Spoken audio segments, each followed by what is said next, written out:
I'm going to talk about the U.S. empire, and that's a rather strange subject because most academics would not recognize a U.S. empire.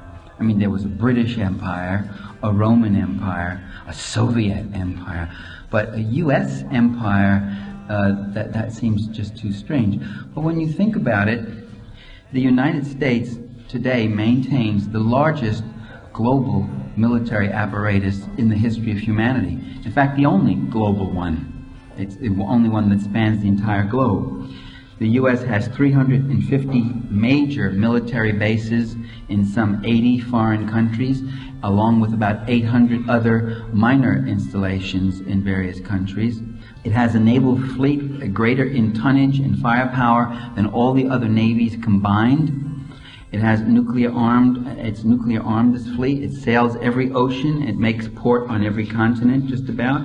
It has bomber squadrons, thousands of nuclear missiles, rapid deployment forces with enough destructive force to obliterate entire populations, as we saw happen in Iraq. A good 100,000 people killed in the first couple of weeks of fighting. In fact, enough destructive force in the U.S. Armed Forces to obliterate the planet itself. In addition, this U.S. empire has auxiliaries, just as the Roman Empire used to take native troops and arm them and set them up. The U.S. empire has given more than $200 billion in military aid to train, equip, and subsidize over 2 million troops and internal security forces in over 80 countries. The purpose is being not to defend them from outside invasion, but to defend the ruling oligarchs in these countries from their own populations.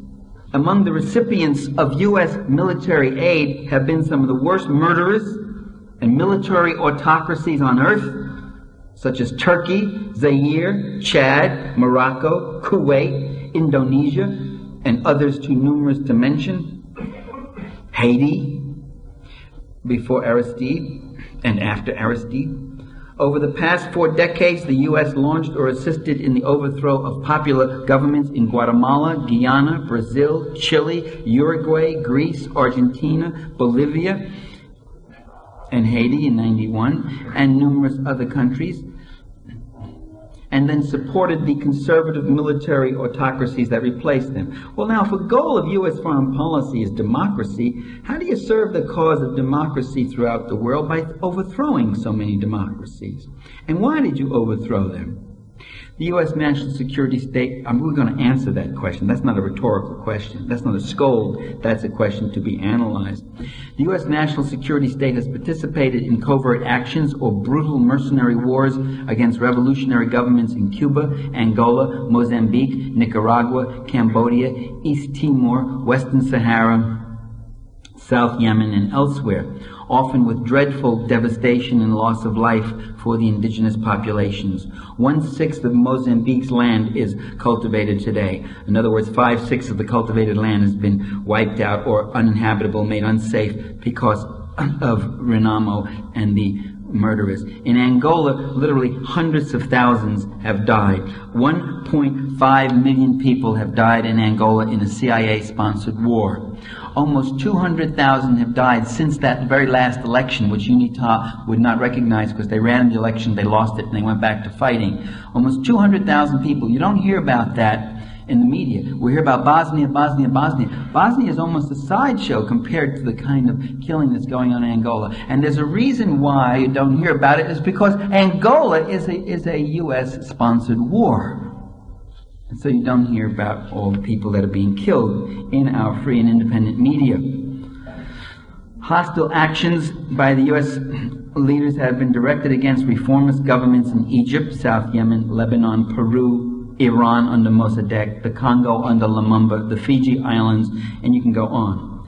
Since World War II, U.S. military forces have directly invaded or launched aerial attacks, killing large numbers of people in Vietnam, the Dominican Republic, Laos, Cambodia, Lebanon, Grenada, Panama, Libya, Iraq, and Somalia. Before World War II, the U.S. invaded Haiti, Soviet Russia, China, Nicaragua, Cuba, Mexico, Puerto Rico, the Philippines. I'll bet you most school kids would be surprised to hear that last one invaded all those different countries. The U.S. has done that. They fought a whole war in China. In fact, I looked at the old records of veterans from the 1898, and there was a special category. Did you fight in the Spanish War, the Filipino War, the Boxer Rebellion? U.S. troops were in China fighting. I didn't learn about this in school. I didn't learn about it at Yale graduate school. You get a PhD in political science and you're political illiterate and historical illiterate. They don't tell you what your country has been doing in the world. I mean, you think one of the minimal things you're going to learn is what your country does in the world, especially if you take courses that say U.S. foreign policy and the world, right? You would think you'd learn something about this. Take those courses and never learn what the U.S. has been doing. And by the U.S., I mean the U.S. leaders. By the way, intervention takes other forms. The U.S. national security state finances hundreds of publishing houses, wire services, publications, and other propaganda channels, hundreds of research institutions, conservative political parties, and compliant labor unions, rigged elections, and the like.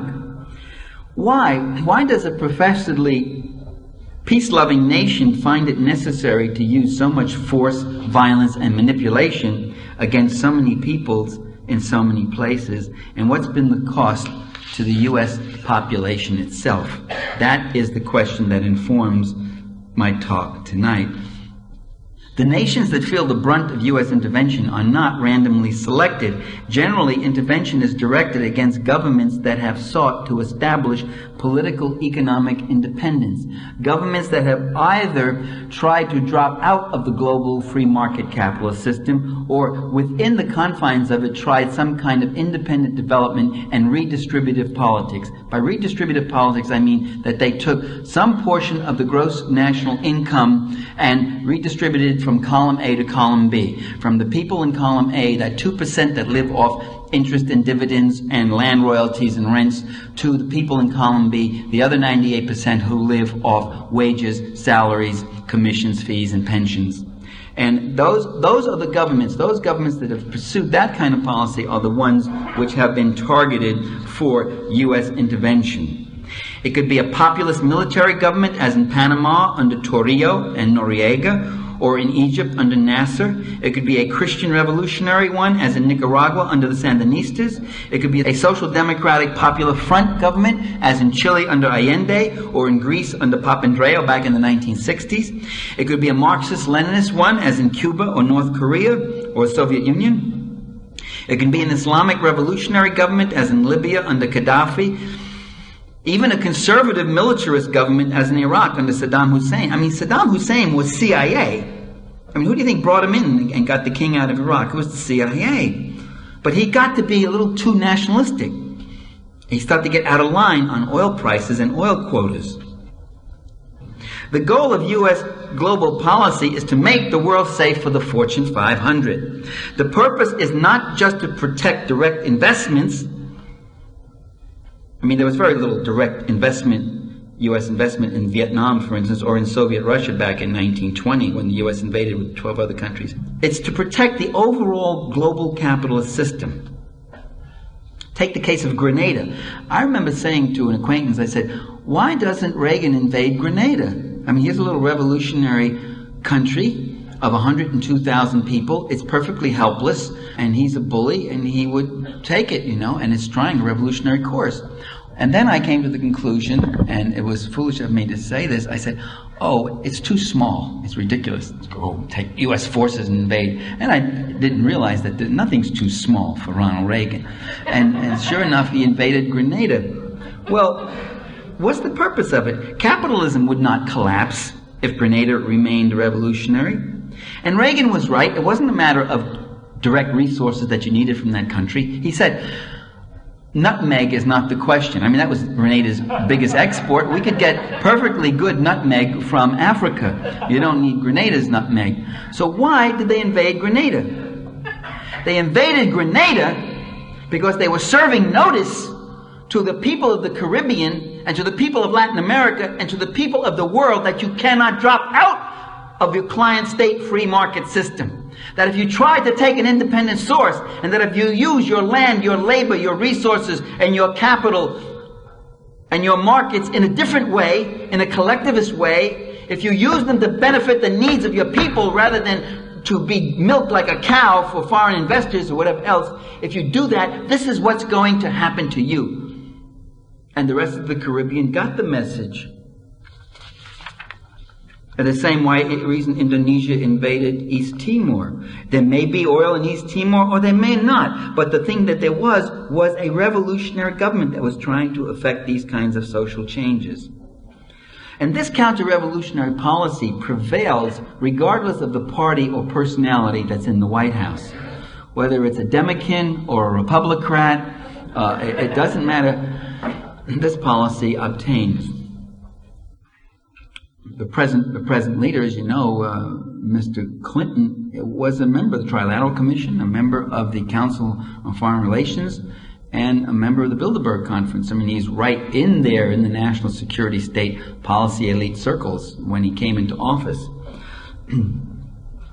The process of keeping the world's land, labor, resources accessible at cheap prices for the multinational investors, that process has a name. It's called Imperialism, the I word, which is really not allowed to be mentioned very often. And if you're practicing imperialism, then you have an empire. So in its financial and in its military reach, the United States empire builders have created the greatest empire in history, far greater in scope and power than Great Britain in the 19th century or Rome of ancient times. Now, the most common hegemonic mode today is not direct colonialization. It's a new form which developed in the past century. It's given different names. It's called informal empire, colonialism without colonies, neo-colonialism, or neo-imperialism. And the first practitioners of the new form, the variation is you don't directly go in and conquer the country and hold it and occupy it and put your flag up and say, this is one of our possessions. We did that. We were in Cuba. Remember, we went to Cuba. We were the first practititioners, the most significant. It's not the very first example historically, but it's the most significant example, was in Cuba in 1898, where we took over Cuba. In 1904, it's actually about five years later. We turned to the Cubans and we said, well, we stole you fair and square from the Spaniards, but we're a republic and it doesn't look good if we have a colony. So we're going to give you your independence, and you're going to have your own flag. It's going to be red, white, and blue. You're going to have just one star on it because you're just a little island, you know. And you get your own presidente, and you get your own currency. You don't have to put George Washington on. You can put Jose Marti or any other Cuban we find acceptable. And you have your own Guardia Civil, and they'll keep your people in line, and we'll train them, and we'll give them their guns, and we'll give them nice uniforms and all that sort of thing. And so you'll be independent, and all we will have is we'll own your tobacco industry, your sugar industry, your nickel mines, and your oil refineries, and we'll control all your imports and exports. And you won't be allowed to make any treaties with third countries. You have to deal with us. But other than that, you're independent. So that's neo-colonialism, where you give them the bills and the overhead costs and you skim the cream. Because ultimately, all these guys want is the cream. I mean, some places the U.S. still exercises direct colonial rule, as in Puerto Rico, for instance. Now that's what I say is the motive force behind U.S. interventionism. In most instances. If these assertions aren't true, then what is the evidence to support an alternative view? Why has the United States never supported social revolutionary forces against right-wing autocracies? Why does it harp on the absence of Western democratic forms in certain anti-capitalist countries while ignoring brutal and widespread human rights violations in pro-capitalist countries? Why do U.S. leaders aid dozens of pro-capitalist military autocracies around the world and assist in their campaigns to repress democratic organizations within their own countries? Why have our leaders withheld aid and even attacked democratic reformist governments, as in Guatemala, Chile, Nicaragua, and elsewhere?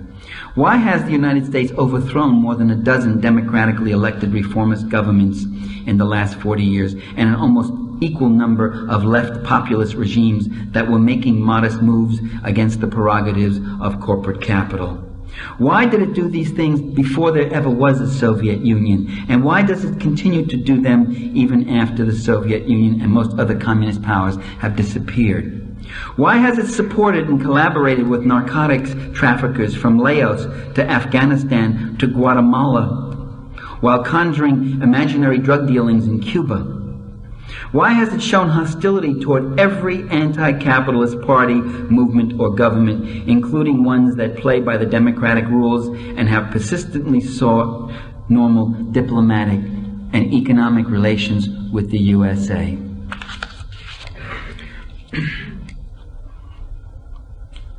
These questions, ladies and gentlemen, brothers and sisters, are never asked. These questions are never answered or discussed in what passes for political discourse in our media and among our political leaders and public officials when they speak in public, in any case. And the public is not encouraged to question, because the empire's survival depends on its ability to expropriate the resources of the republic for its overseas expansion. Its survival depends on its being able to dip into the wealth here, to take from you so that the patricians may pursue their far-off plunder. It's true of every empire. The center is bled so that the periphery may be expanded. U.S. leaders have to convince the people that the immense costs of empire which they sustain are necessary for their security and survival. First, it was to defend us from the Red Menace, with its headquarters in Moscow. We had to win the superpower arms race, contain Soviet aggression. There were these communist aggressions coming at us from all sides. Remember that? The Soviets might just sweep down from Nova Scotia. The Angolans might come up through North Carolina. The Vietnamese would land in California. That's not such a joke. I remember during the Vietnam War, they said that. They used to say, we have to fight them in the jungles of Vietnam, or we will have to fight them on the beaches of California. The Cubans would come up and take Miami. The Cubans already did take Miami.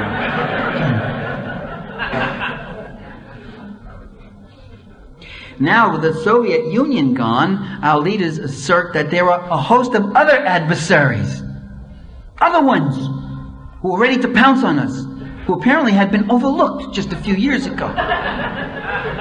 Defense Secretary Cheney said, the world out there is full of evil adversaries, ready to pounce on us, to get us. And I always say, why are they out to get us? I mean, why don't they ever pounce on Denmark, let's say, or Brazil, or New Zealand? I can think of other places. I mean, New Zealand's sticking way out there all by itself in the Pacific. Why are they going to pounce on us? And who gave the United States national security state the right to dictate to all other governments what kinds of economic systems they can have? Well, we have to defend our interests. That's what I hear too. And when we say our interests are being protected overseas, our interests, I hear that all the time. What are our interests? When are they going to define those interests? Certainly, our sons and daughters might have to participate in the overseas ventures. Our taxes are needed to finance the ventures. I remember on the eve of the Gulf War, I heard that our oil, we had to defend our oil in the Middle East. And I got very excited, I ran over to my filing cabinet to whip out my stock portfolio and see, and I was dismayed to find that I didn't even have a stock portfolio. I thought, I have oil in the Middle East. President. And then I realized, of course, that George Bush and his sons were probably holding it in trust for me.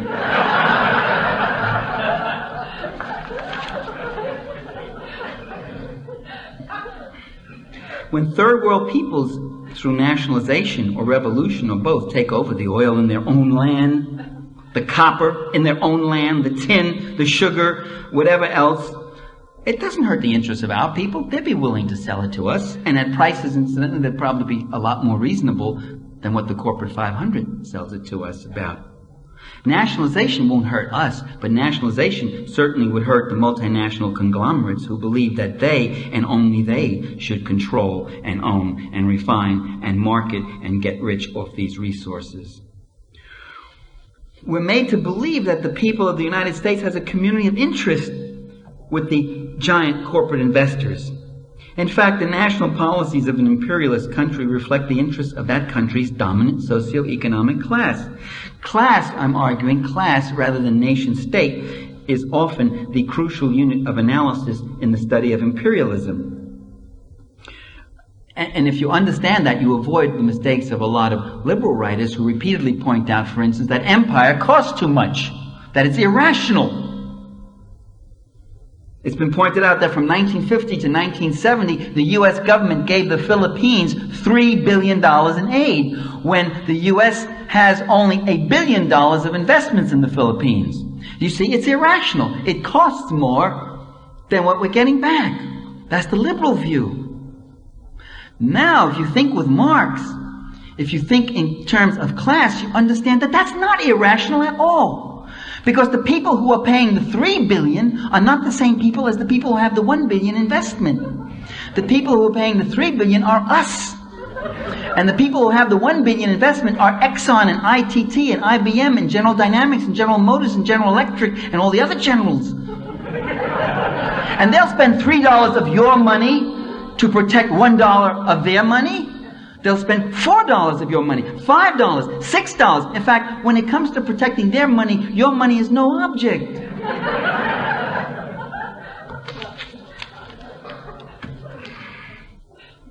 Consider the overlooked class dimensions of foreign aid. When it says the U.S. gives aid to whoever, Guatemala. A country as such doesn't give aid to another country as such. It's the people of a country who have to fork up the money, and then that money is given to a specific set of people in the other country, often oligarchs with very sticky fingers. Aid that's going to go into the little villages and help the little people ends up in Swiss bank accounts. Ask General Cedras, who's leaving Haiti now with his bank accounts. As someone once said, foreign aid is when the poor people of a rich country, that's us, give money to the rich people of a poor country. So the transference is not only across national lines, it's also across class lines and represents an upward redistribution of income. And people who think of empire solely as an expression of national interest rather than class interest are bound to misinterpret the nature of empire. Then they end up by saying, we are expansionists. None of us are expansionists. How many of us, raise your hand, were out there demonstrating, we want more war, we want more intervention, we want more corporate finance expansionism in the third world? How many of you did it? You see? I proved it right there. George Kennan describes U.S. expansionism at the end of the 19th century as a product of popular aspiration. The American people, quote, simply liked the smell of empire. So when people start writing like that, you know they're really throwing the stuff around. You know, it's really a lot of hot air. Two liberal writers, Buell and Rothschild, and Progressive, have commented, the American psyche is pegged to being the biggest, best, richest, and strongest, and that's why we do it. We get, when a third world nation, be it Cuba, Vietnam, Iran, or Nicaragua, spurns our way of doing things, our egos ache. Is that right? Did you get that? Did you get an aching ego when you heard that some country was trying to develop its own independence? I mean, these countries do more than spurn our ways. They move towards social orders that directly threaten multinational corporate interests. Americans do not support this empire. In fact, Americans are seldom consulted or informed about covert actions or military interventions. On the rare occasions they are informed, when it's an overt, massive intervention like the invasion of Panama, let's say, or Iraq War, they have usually opposed intervention or have not given very enthusiastic support. Opinion polls during the Vietnam War show that the U.S. public wanted a negotiated settlement and a withdrawal. They even supported the idea of a coalition government with communists, even if the communists proved victorious and would have won all the elections. They supported the idea of elections. Pollster Lewis Harris reported during the 1980s, Americans rejected increased military aid for the military regime of El Salvador by more than 3-1. Other surveys found 80% opposing sending U.S. troops to that country. 67% were against mining Nicaragua's harbors, which the Reagan administration did anyway. And by 2-1 majorities, the U.S. public have opposed aid to the Nicaraguan Contras that were waging this war of attrition against the Nicaraguan people. A Washington Post ABC news poll found that by 6-1, a 6-1 ratio, our citizens opposed any attempt by the United States to overthrow the Sandinista Nicaraguan government. Well, then who then does U.S. policy represent? Even take the Gulf War. Even the public's super-patriotic yellow ribbon binge was not the cause of the war. It was a response to the jingoism. It was a response to the incredible media hype. Even as late as September of 1990, just before the aerial war started, a majority of Americans supported a negotiated withdrawal by Iraq from Kuwait, which, by the way, the Iraqis were exploring and willing to consider. And you remember Bush said, we give them only a week. No army could go in a week. And then, of course, he attacked as they were leaving. Now, of course, once U.S. forces were committed to action, then you got that other dynamic that came in. I mean, the jingoism was one of the disgusting and disappointing byproducts, incited, manipulated, as I say. But people then, once the war starts, and then becomes that psychology of support our troops, get behind the president, we got to do this thing. See, but my point is, whether the U.S. public supported or opposes a particular war or intervention, that public cannot be considered the motivating force. There isn't a populist imperialism. We don't go to war because the people just want that war. It wasn't true in the Gulf War. It wasn't true in 1898. I've done extensive research on 1898. I got a book half finished, and I may try to get it done for 1998 if I live so long. But it was rather remarkable because everybody you ever read, everybody, left, right, center, historians, they all give you the same scenario. President William McKinley, a weak guy who didn't want to go to war, a public that was incited by the yellow press, and they got hysterical, and this wave of hysteria pushed McKinley into a war he didn't want. That's not true at all. First of all, most people weren't spoiling for war. People were not joining the army, they were joining Coxey's army, that is the unemployed, marching to Washington, looking for bread and food. They were fighting unemployment. They were fighting child labor. If you see what people were concerned with, one of the things they weren't concerned with was going and supporting and getting into a war. And then if you read the secret documents at that time, the Office of Naval Intelligence, there was a whole scenario written in 1896, before McKinley even got into office, what to do when we go to war with Spain, which actually maps it out. Grab the Philippines, do this, take Puerto Rico, invade Cuba, so forth and so on, which was exactly what he did. And McKinley himself saying, we will have a war, we'll have it in good time, at my time and pace. What are the costs of empire to the American people? If you're an unemployed worker whose plant has just moved to Hong Kong, the first thing that might come to mind is the number of jobs that our empire costs us. As early as 1916, Lenin pointed out that at an advanced stage, capitalism would export not only its goods, but its capital, not only its products, but its entire production process. And that's exactly what's happening today. Most giant American firms export their capital, their technology, their factories, and their sales networks, and our jobs. Over the last 20 years, American firms have more than tripled their total outlay in the third world. U.S. capitalism is now producing 8 times more abroad than it exports. Many firms have shifted all their manufacturing activities to foreign lands. All the cameras sold in the USA are made overseas. Just about all the tape recorders, radios, bicycles, VCRs, typewriters, computers, and TV sets. 1 out of every 3 workers employed by U.S. national companies is now in a foreign country, and that process is continuing. Americans are also victimized as taxpayers and consumers. The multinationals can juggle their books from one country to another and pay almost no taxes, show high productivity in a low-tax country, low productivity in a high-tax country, and the like. The billions of dollars that they get written off, the royalties they have to pay on oil, for instance, gets written off as tax credits. Not a tax write-off. I mean, not a deduction. It's not a deduction you make before you figure your taxes, a percentage of your taxable income. It's a tax credit. The bottom line, at the end, they can deduct it right from the taxes they'd have to pay to the U.S. Treasury. And every dollar, every billion and billion and billion that they don't have to pay is money that we have to make up either in a debt structure or by direct taxation. The goods made abroad by super-exploited labor are, by the way, sold at as high as possible price on U.S. markets. You could hear people say, well, maybe I get a break as the consumer. They go abroad, but they produce those goods more cheaply, and I get to buy them more cheaply. That's not true. Now, come on, now be real. Be grown up. It's amazing people you run into, the kind of goo-goo baby-like thinking they have about the people up there in power, hoping that they'll be benign to us, you know.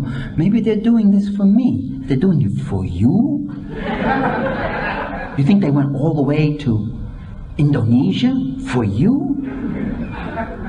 You think Nike has closed every single one of its factories in America and went to Indonesia, where they pay these young women in compounds which amount to slave labor, they pay them 10 and 12 cents an hour? You think they did that for you? No, because when those shoes, which the final production cost is $7, when those shoes get back stateside, they sell them for $134. They don't go there for you, they go there for themselves, to widen that margin, to get cheap labor costs so that they can then make more profits. When they go down to Haiti and employ people for $1 a day, and that radical President Aristide wants to raise the minimum wage to $2. The World Bank got him against the wall, said, you're going to go back, but you just drop that stuff about minimum wage and those crazy radical ideas. It costs 10 cents to make a baseball in Haiti. No, I'm sorry, wait a minute. 12 cents. It costs 12 cents to make a baseball. They stitch those baseballs in Haiti, which then sell here in the U.S. for $10 and up. What's the markup on that, 12 cents to $10? How many thousand %? Even take off for transportation costs, whatever else. And nor do those overseas investments bring any great benefits to the people of the third world, as I said. You know, a lot of those investments lead to a worsening condition. The Brazil miracle of the 1960s, where Brazil's investments in products and exports and everything else went up, and it's, the prosperity coming to Brazil. That increase came with an increase in poverty. That as that land went for cash crop exports, coffee, sugar, beef, it was that much less land to grow rice and beans to feed the people. So there we now have explained a mystery. How in the last half century investment in the third world has increased so dramatically, and so has poverty. It's no mystery once you look at it in a little detail and just unpeel it. The same has been true of investments in Central America, the Philippines, Africa, and elsewhere. And then there are environmental costs. For years now, the poisonous pesticides, the hazardous pharmaceuticals that are banned in this country have been sold by their producers to third world nations where regulations are weaker or non-existent. And these poisons continue to cripple workers in the American chemical plants where they're made, and they reappear on our dinner tables in the fruit, vegetables, meat, and coffee that we import. And these pesticides now, we see, may be the cause of so much breast cancer in women and prostate cancer in men. With the passage of GATT, General Agreement on Tariffs and Trade, when I was a kid, I used to watch the old George Raft gangster movies. A GATT was a gun that somebody held to your head and said, you do what I want, and you give me your money and whatever else. GATT is exactly that. It is really something even more pernicious than that. It's a circumvention and end run, a global coup d'etat against any kinds of popular sovereignty, any protections that we might have. It sets up an autocratic World Trade Organization that can make all decisions regarding environment laws, labor laws, consumer laws. It legitimates the importation of products made by child labor. We have a law banning products for child labor. It wouldn't work on the GATT. That would be a non-tariff trade barrier. It undermines all sorts of public services as being unfair competition to private companies and the like. This is part of the price that we're paying from the internationalization of global capitalism. The chemical toxins and industrial effusions that pour into the world's rivers, oceans, and the atmosphere by fast profit, unrestricted multinational companies operating throughout the third world, devastating the lands with mining, timber companies, agribusiness. This is seriously affecting the quality of the air we breathe, the water we drink, and the food we eat. I mean, it's all one atmospheric envelope. It all kind of starts circulating around. Ecology doesn't know any national boundaries. When companies cut down rainforests in Central America, South America, and Southeast Asia, turning lush jungles into scraggly desert, that affects the quality of the air that's available in the whole world. 25% of our prescription drugs are derived from rainforest plants. Rainforests are the winter home for millions of migratory North American songbirds. The wonderful, great, glorious collection of North American songbirds, amazing species that we have, are dying out. They're going down in numbers dramatically. These birds are not just aesthetically pleasing, they are essential for pest control. The fewer birds, the more pests. The more pests, the more spraying and insecticide we do. The dumping of industrial effusion and radioactive waste may also be killing our oceans. If the oceans die, so do we, since they produce most of the Earth's oxygen. Over half the world's forests are gone compared to earlier centuries. The forests are nature's main way of removing carbon dioxide from the atmosphere. Today, the pollution buildup is transforming the chemical composition of the Earth's surface, accelerating the greenhouse effect, and also causing a variety of climatic destabilizations, and also depleting the ozone layer. Additional costs to the environment are inflicted, by the way, the single biggest polluter on the environment in the U.S. is the U.S. military. It's used millions of acres of land at home and abroad for bombing runs and maneuvers. It causes long-standing damage to vegetation and wildlife. It contaminates the air, the soil, and the groundwaters with tons of plutonium, solvents, lubricants, lead, and all sorts of other kinds of toxic wastes. It has about 9,000 military specifications that call for ozone-destroying chemicals. It produces 90% of our radioactive waste. It stockpiles thousands of tons of lethal biochemical agents. In other words, one of the greatest dangers to the security and well-being of the U.S. public and to the planet itself is the U.S. military. Another cost of empire is the toll taken on enlisted ranks within the military. Military personnel are repeatedly killed in transport accidents, firing exercises, maneuvers, and other readiness preparations. About 2,000 non-combat deaths a year. 21,000 Americans have been killed in the military by accident in the last 10 years. 21,000, that's quite a number. You could drop that rate, you could cut that rate by 2/3 by cutting the military by 2/3. That's my plan. How you could just immediately save, look at that, you could immediately save 1,500 lives a year. If you cut the military, well, that would be by 3/4. That's all right, 3/4. Thousands of Army veterans exposed to nuclear tests after World War II now dying of cancer. That one is very fascinating because then you get the argument of anachronism, the presentist argument, which is you cannot judge the actions of that day by today's standard. We know now. We didn't know those things then. We didn't know that radiation caused cancer. Well, if you didn't know in 1945, when you put those GIs in those shallow trenches, just a few hundred yards from zero ground, that would cause cancer, why were you and the other brass and the other Army officers 2 miles back in lead-lined containers watching the thing from back there? Why weren't you in the trenches with the boys there? And why didn't you walk across the hot ground with them after the explosion? They knew. They know the radiation. They know when they test people for radiation and inject them with these things. They know what the hell they're doing. We now see, by the way, that the Gulf veterans, thousands, tens of thousands of them, are seriously taking ill. from something that happened there.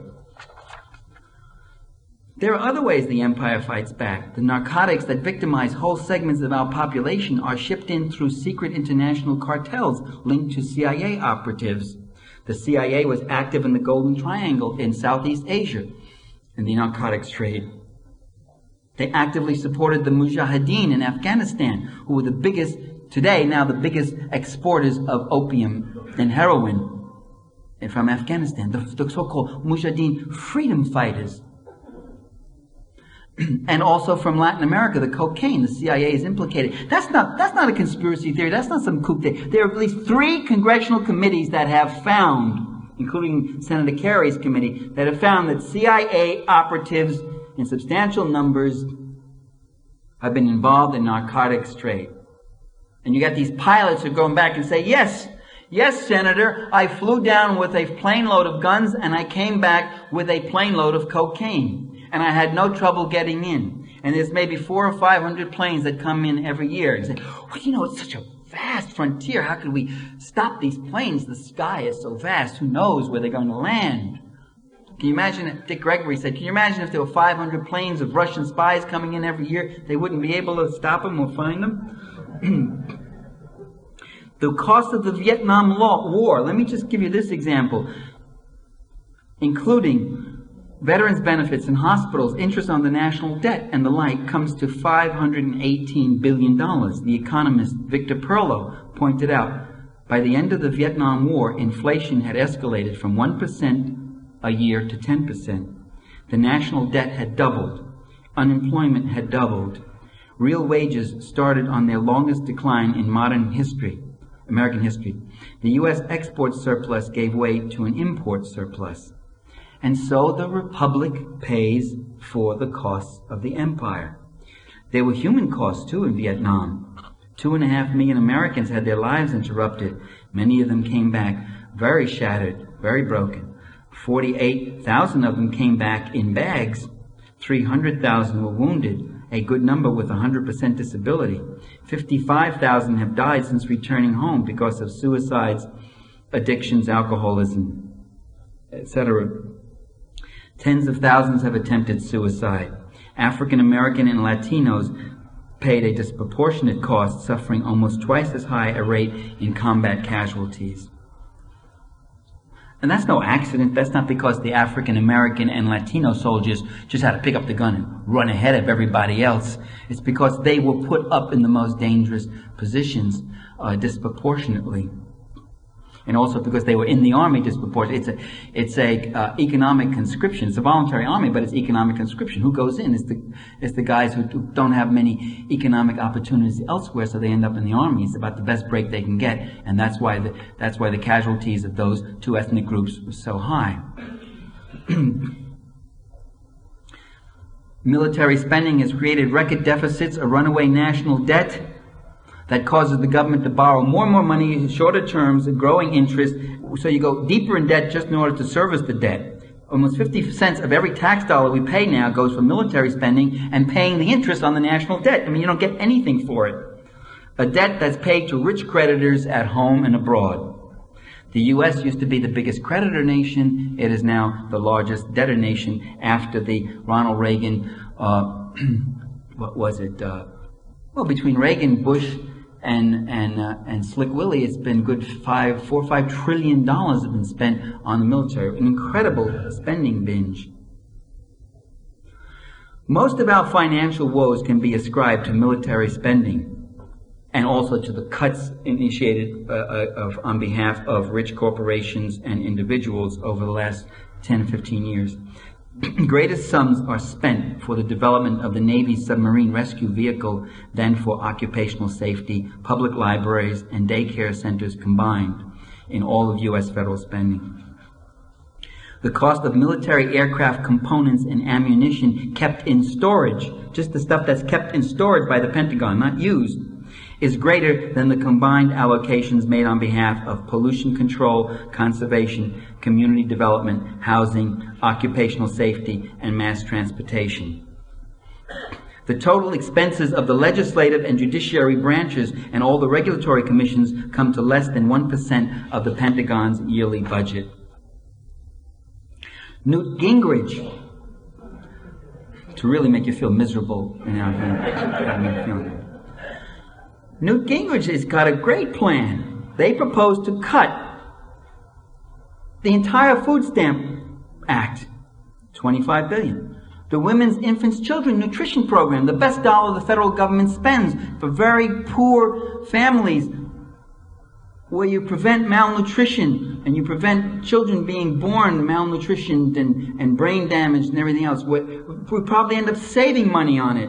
It has the grand sum of $3 billion. We're going to cut it out completely. And they're also going to cut the school lunch programs that feed about 15 million children in America, millions of whom that's the only square meal they get in the whole day. Going to cut it all out. And they're going to save the grand sum of $32.6 million, which is almost identical to the development cost of a new vertical takeoff Osprey assault plane, which Newt Gingrich wants to revive and put back in the defense budget. All of that for this vertical takeoff plane. See, I'm trying to give you an idea of what, I don't think Americans have a proper notion of how much we spend on the military and what really goes into it. 70% of all federal scientific and technological research and development funds go to the military. And very little of that has spin-off effect for the civilian market. In fact, in the technological areas where military spending is the highest, those are the very areas where the U.S. has lost the most ground in terms of trade and sales. Machine tool industry, which by the U.S. machine tool industry used to be the best in the world. Today they need tariff protections. The aerospace, electronics industries, and the like. Furthermore, Americans must endure the neglect of environmental needs, the financial and social decay of our cities, our transportation, education, and healthcare systems, the frightful social and psychological costs, the discouragement and decline of public morale, the anger, cynicism, and suffering of the poor and the not-so-poor, the militarization and violence of popular culture, the application of increasingly authoritarian solutions to our social problems, the utter impoverishment of political discourse, so that all these questions that I've been dealing with and talking about here, all the vital questions of political economy and human need are just not dealt with. Instead, we hear about crime and we hear about prayers in the schools, you see. That's Gingrich's big plan, isn't it? To have prayers in the schools. In schools, and throughout this country, schools where children often don't have textbooks, where they may go and have 18 substitute teachers in 1 month, don't even have a regular teacher. Schools where you'll find 80 kids jammed into one classroom. Schools where you'll have 6 classes going on in the gymnasium with no wall dividers, where the kids can't even concentrate and hear each other. Schools where they don't even have pencils and papers. This guy's worrying, getting us concerned about prayers in the schools as the issue. And the media then focuses on prayers in the school. What kind of a prayer would it be? How much time would it be? And the like. And this is what occupies our time and distracts us. What we are witnessing, brothers and sisters, is the third worldization of America. I called it that back in 1989 when I gave a talk in Berkeley. It was called... it was George Bush and Voodoo Economics, I called it, and I said, we are moving toward, their goal is a third worldization of America, because their goal is that around the whole world, to get masses of people working harder and harder for less, so that they can have more and more. And what we see is just that. More and more luxury cars on the street, more people on the street. A dramatic growth in millionaires and billionaires. The return of tuberculosis and diseases caused by severe protein and calorie deficiencies that are usually seen only in the third world. Rising rates of infant mortality in poor areas. So when we talk about poor nations and rich nations, we mustn't forget that there are millions of poor in the rich nations and there are thousands of rich in the poor ones. There's a verse by Bertolt Brecht, and it goes as follows. There were conquerors and conquered. Among the conquered, the common people starved. Among the conquerors, the common people starved too. And so that's what we have. The lives and treasures of the people are squandered so that the patricians may pursue their far-off plunder. A party for Caesar, a party for Pompey, but where is the party for the people of Rome? And the point to remember is that these social conditions are not irrational. They're not aberrations of a rational system. They're the rational outcomes of a basically aberrational system. They are the outcome, one that organizes the labor and the resources of society around the process of accumulating as much capital for a few powerful interests at the expense of many at home and abroad, and at the expense of almost every human social value. What we have to do is appeal to the U.S. public and to people to resist the victimization by empire. Not to say to them, oh, don't be aggressive, oh, don't be defensive, oh, love your enemies, oh, if they threaten us, take the risk and try to be friendly to them. People get scared. When they feel their security is in jeopardy, they will be ready to support any kind of outrageous and horrible action. We have to appeal then to something much stronger and something much more vital and more immediate, which is their self-interest. Not their selfishness, but their self-interest. That is, the difference between selfishness and self-interest. Selfishness is you just take what you want at the expense of anybody else. Self-interest is when we see that we all have a common interest in this thing, and where really does our interest lie. We've got to understand, make people understand that the gargantuan global military apparatus they now grudgingly support at such immense cost does not serve their interests, and that to abolish it will not leave them prey to some foreign adversaries. We've got to help them understand that this empire, we've got to let them know or get out the message that this empire is paid for by their blood, sweat, and taxes, that it has nothing to do with patriotism, it has nothing to do with protecting them or protecting less fortunate peoples abroad. It has everything to do with victimizing them in order to feed the power and profits of the few. To lay down the sword and use our labor and national treasure for the peaceful reconstruction those so desperately needed at home and abroad is not to become a weak nation, it's to become a strong nation. Those people who say, well, you have a conspiracy theory that these people are running the whole thing. I think of this cartoon poster my son Christian has up on his wall. It shows two steers in the meadow, and one of the steers has an anguished look on its face, and it's saying, oh, I just discovered how hamburger is made. And the other steer is looking with a kind of a superior smirk and saying, oh, there you go, you leftist paranoids with your conspiracy theories. Well, we have got to, lest we all end up as hamburger, we have got to shout out and say all these things, as outrageous as they may sound, as iconoclastic as they may sound.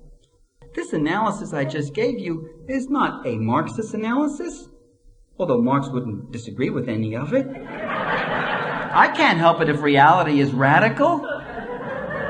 I didn't make it up that Nike pays them only 10 cents an hour. You say Nike pays them 10 cents. Well, you have a leftist perspective, or you have I said, no, that's not a leftist. That happens to be reality. They are doing that.